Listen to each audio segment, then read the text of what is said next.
Welcome to GVS BIM learning. ಇವತ್ತು floor plan ಹೇಗೆ read ಮಾಡೋದಂತ ಹೇಳ್ಕೊಡ್ತೀನಿ, ಬನ್ನಿ. ಸೊ ಈ ಪಿಕ್ಚರ್ ನೋಡಿ, ಇದು ಒಂದು ಮನೆಯದು 30x30 ಪ್ಲಾನ್. 30x30 ಅಂದರೆ length is 30 and breadth is 30. So ಈ ಮನೆಯಲ್ಲಿ ಏನು ಮಾಡಿದ್ದಾರೆ ಅಂತ ನೋಡೋಣ, ಬನ್ನಿ. ಸೊ ಇದನ್ನೇ ಫ್ರಂಟ್ ಎಂಟ್ರೆನ್ಸಲ್ಲಿ ಒಂದು ಡಬಲ್ ಡೋರ್ ಹಾಕಿದ್ದಾರೆ. ಸೊ ಡಬಲ್ ಡೋರ್ ಯಾವ ಥರ ತೋರಿಸಿದ್ದಾರೆ ಅಂದರೆ, ಒಂದು ಆರ್ಕ್ ಥರ ತೋರಿಸಿ ಯಾವ್ದು ಡೈರೆಕ್ಷನ್ ಬರುತ್ತೆ, ಇದು ಡಬಲ್ ಡೋರಾ ಸಿಂಗಲ್ ಡೋರಾ ಅಂತ ತೋರಿಸ್ತಾರೆ. ಇಲ್ಲಿ ನೋಡಿ 1 2 3 4 ಸ್ಟೆಪ್ಸ್ ಬಂದಿದೆ. 4 ಸ್ಟೆಪ್ಸ್ ಬಂದು ಆದಮೇಲೆ ಒಂದು ಮೇನ್ ಡೋರ್ ಹಾಕಿದ್ದಾರೆ. ಆದಮೇಲೆ ಡಬಲ್ ಲೈನ್ ಹಾಕಿದಾರಲ್ವಾ, ಈ ಡಬಲ್ ಲೈನ್ನೇ ವಾಲ್ ಅಂತ ಕನ್ಸಿಡರ್ ಮಾಡೋದು. ಸೊ ಡಬಲ್ ಲೈನ್ ಇದ್ರೆ ಇದು ವಾಲ್, ಓಕೆನಾ. ಸೊ ನೆಕ್ಸ್ಟ್ ಒಂದು ಇಲ್ಲಿ ನೋಡಿ, ಇಲ್ಲಿ ವಿಂಡೋ ಪ್ಲೇಸ್ ಮಾಡಿದ್ದಾರೆ ನೋಡಿ. ಸೊ ಒಂದು ವಾಲ್ ಒಳಗಡೆನೆ 2 ಲೈನ್ ಥರ ಹಾಕಿ ಸೈಡಲ್ಲಿ ಲೈನ್ ಹಾಕಿದ್ದಾರೆ.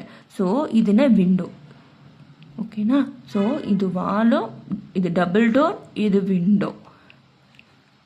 ಸೊ ಇಲ್ಲಿ ವಿಂಡೋ ಕೊಟ್ಟಿದ್ದಾರೆ. ಒಂದು bedroom, this is your bedroom and this is one drawing room and ಇಲ್ಲಿ ಸ್ಟಾರ್ಕೇಸ್ ಬರ್ತಾ ಇದೆ.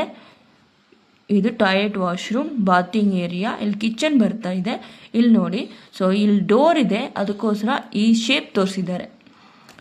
ಇಲ್ಲಿ ನೋಡಿದ್ರೆ ಇದು ಆರ್ಚ್. ಸೊ ಇಲ್ಲಿ ಡೋರ್ ಏನು ಫಿಕ್ಸ್ ಮಾಡಿಲ್ಲ, ಇದು ಬರೀ ಆರ್ಚ್, ಅದಕ್ಕೋಸ್ಕರ ಸೊ ಈ ಥರ ಶೇಪ್ ತೋರಿಸಿದ್ದಾರೆ. ಇದು ಒಂದು ಪೂಜಾ ರೂಮು ಮತ್ತು ಸ್ಟೋರ್ ರೂಮು. ಇದು ಒಂದು ಬೆಡ್ರೂಮು. ಸೊ ಡ್ರಾಯಿಂಗ್ ಏರಿಯಲ್ಲಿ ನೋಡಿದ್ರೆ 2 ಸೋಫಾ ಹಾಕಿ ಮಧ್ಯದಲ್ಲಿ ಒಂದು ಸೀಟ್ ಹಾಕಿದ್ದಾರೆ. ಮತ್ತು ಇಲ್ಲಿ ಬೆಡ್ರೂಮ್ ಅಂತು.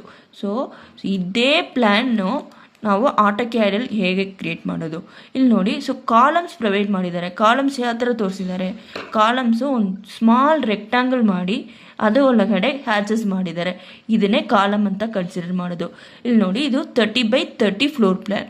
ಸೊ ಈ 30x30 ಫ್ಲೋರ್ ಪ್ಲ್ಯಾನ್ ಒಳಗಡೆ ಏನೇನು ಹಾಕಿದಾರೋ ಇದೇ ಥರ ಫ್ಲೋರ್ ಪ್ಲ್ಯಾನ್ ಆಟೋಕ್ಯಾಡಲ್ಲಿ